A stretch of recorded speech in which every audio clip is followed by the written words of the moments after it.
Hey everyone, it's Emily, and today I'm going to be going over my May TBR pile, and I'm going to be doing the OWL Readathon. Yes, I know, I am a month late to the train.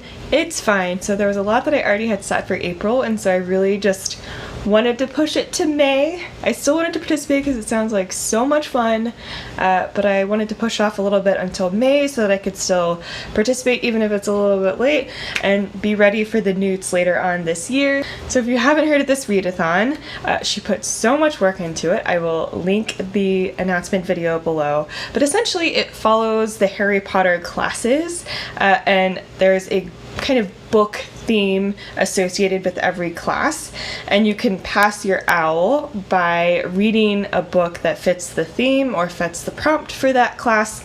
And if you read a certain number of books, you can get either an acceptable and it exceeds expectations or an outstanding for your OWL. And then you can also have different careers, and you can fit different prompts and put them together to create different careers.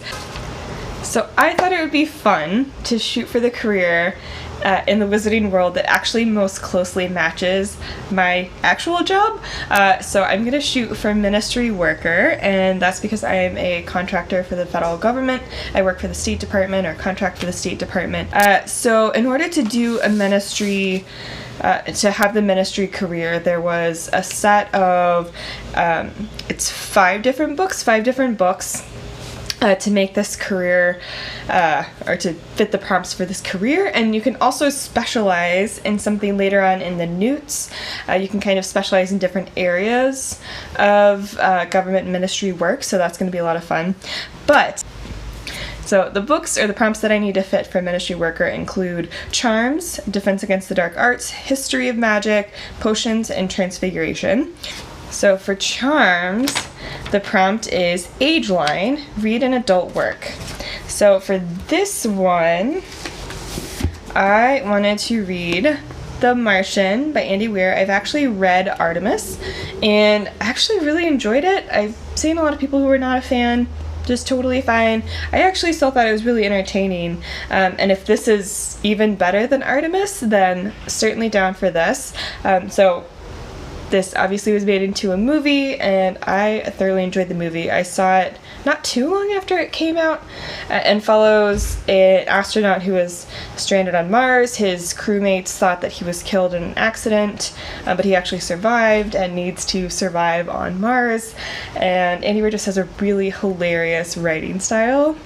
So for Defense Against the Dark Arts, the prompt is Reducto, and to read a book with the letter R in the title.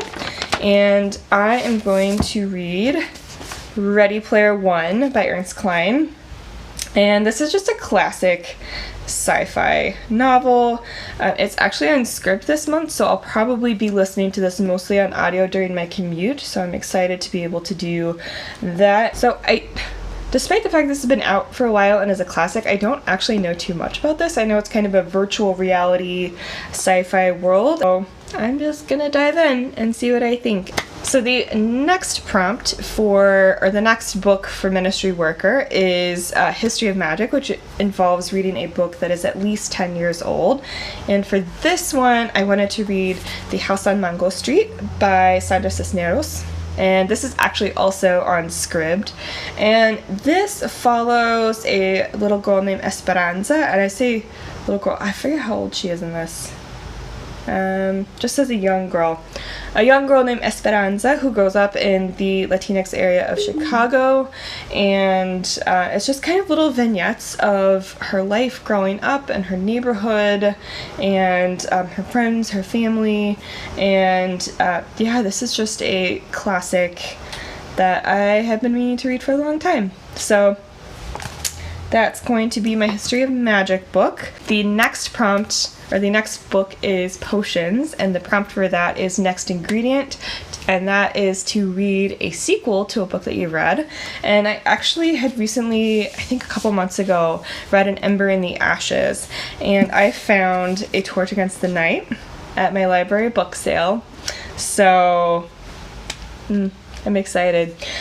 So I don't really know what's going to happen in this one, obviously, but the first book involves two main characters, Laia and Elias, and there are two main kind of groups of people in this world. There are the scholars who are kind of oppressed, and there's the Empire who basically rule everything, and Laia is a scholar, and her family has gone through a lot. Many of them have been killed. Her brother was kidnapped, and she, in an effort to try to free her brother from prison, kind of contacts the Resistance and essentially asks the Resistance help to get her brother out of prison, and they agree to help her if she will become a spy for them in the Empire. And so she becomes a spy in a military academy that trains Empire soldiers, and she is basically a slave to the person who runs this military academy. So the headmaster's son goes to this academy, but doesn't exactly believe in the wars that the Empire has been fighting, and doesn't actually want the policies that have been oppressing the scholar society to exist. And so he's trying to figure out how he can best navigate that, and he comes across Laia, and things happen from there, and it was really fun. I really enjoyed the first one, and I'm excited to dive into the second one. And the final prompt for Ministry Worker is Transfiguration, and that is to read a book with either sprayed edges or a red cover. So the only books that I have with sprayed edges, I have this edition of Glass Sword, but I have already read that. I also have Six of Crows, but I have not read the original Grisha trilogy, and I want to do that before I read Six of Crows. And I think a lot of the books that I have with red covers are either ones that I've already read or are not the first in a series that I haven't started, and so I don't want to just randomly start reading the third book in a series. So I have a couple of options. The only thing is that I've actually started both of these books, but these I think are really the only two books that I could find that had red on the cover that I hadn't read. And so the first one is Days of Blood and Starlight. There is a read-along going on YouTube for this one. I read the first one, The Daughter of Smoke and Bone, and so this is a series by Laini Taylor, and the first book follows a woman named Karu, and she is an art student in Prague, but also has been raised by these demon creatures, and so she doesn't really know who she is or why she's different, or why she was raised by these creatures, or, what happened to her, basically. And so the story kind of follows her discovering more about this other world with these demon creatures, or they're called the Chimera, and their battles with another group of people who are the angels. And this is a continuation of that book. I thoroughly enjoyed the first one. I love Laini Taylor's writing style. It's so lyrical and gorgeous and just so much fun. So I've been listening to this. I've started it on audio and kind of gone back and forth a little bit between the audio and this one. I still have quite a bit of it to go, so I feel like it could count. The other one that I have is a nonfiction book called Rage Becomes Her by Saraya Chomley, and this is a book about it's a book about female rage and how important of a tool it can be to fight patriarchy, and just kind of understanding what female rage is, how it manifests itself, and how women are trained to kind of suppress those manifestations, and not just the societal impacts of that, but the physiological impacts of kind of bottling that rage up in women and not being able to express it in a healthy way. And so she talks a lot about those themes in this book. It's fascinating so far. Again, I'm not too far in this, so I don't feel like it's that much of a stretch to be able to count it for the readathon, but this is my other option for that. So those are the prompts for Ministry Worker.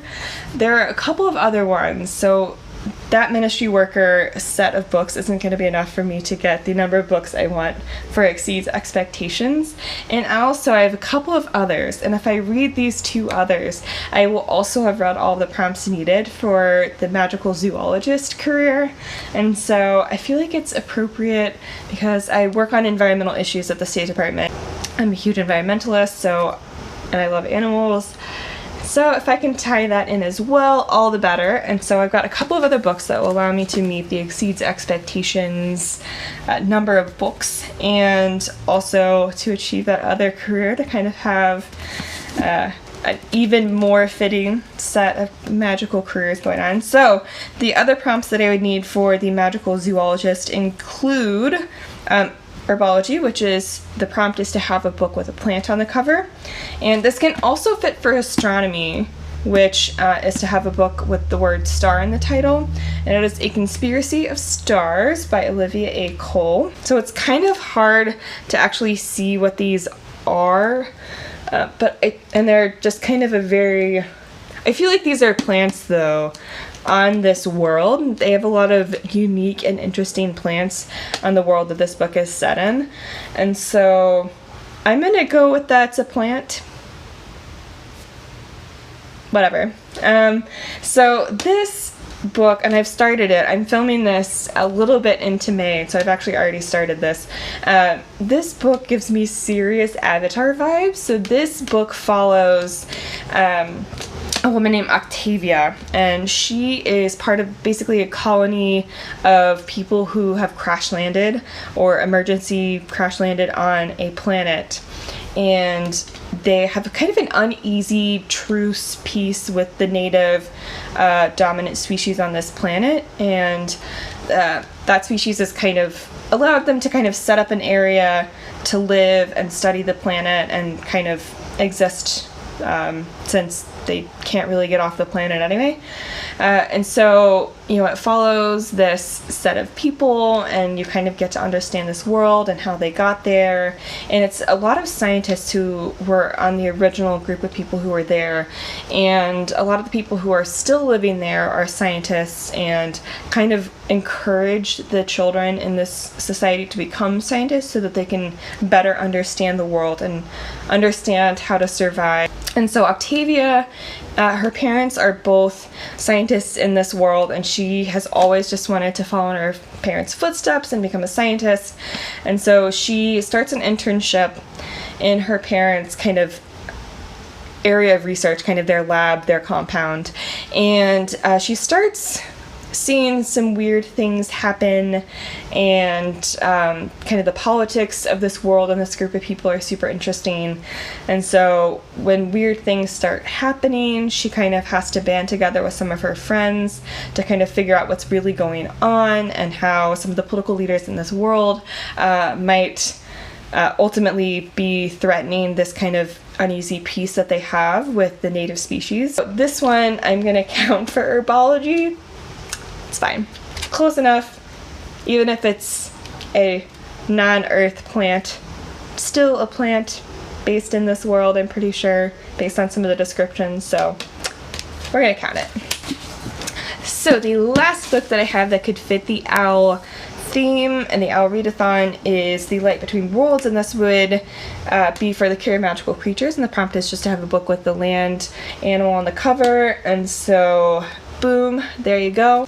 This book follows 2 sisters. I'm forgetting their names at the moment, but it follows 2 sisters, and they're kind of brought into this magical world from their home in London. They're just kind of whisked to this magical world, and time has passed for them in this magical world, but when they're returned, or when they finally get back to London, they realize that no time has passed on Earth in London. And one of the sisters really wants to go back to this magical world. One sister just kind of wants to move on with her life. And when one of the sisters disappears, the other sister needs to kind of figure out what's going on and find her. And that's really what I know about this book. The final book that I have does not have to do with the prompt. And this book is the May book for a feminist book club that I'm in here in DC, or in the DC area, and they're going to be talking about Michelle Obama. And I am super excited for this one. I am, how many pages into it? I'm about 130 pages into it, and oh, she's a delight. I didn't think I could love her any more than I already did. So that's it for this video. Thank you so much for watching, and I'll leave all the information that I have linked below for the Magical Readathon, and I'll let you know how it goes later on in the month. And until next time, bye.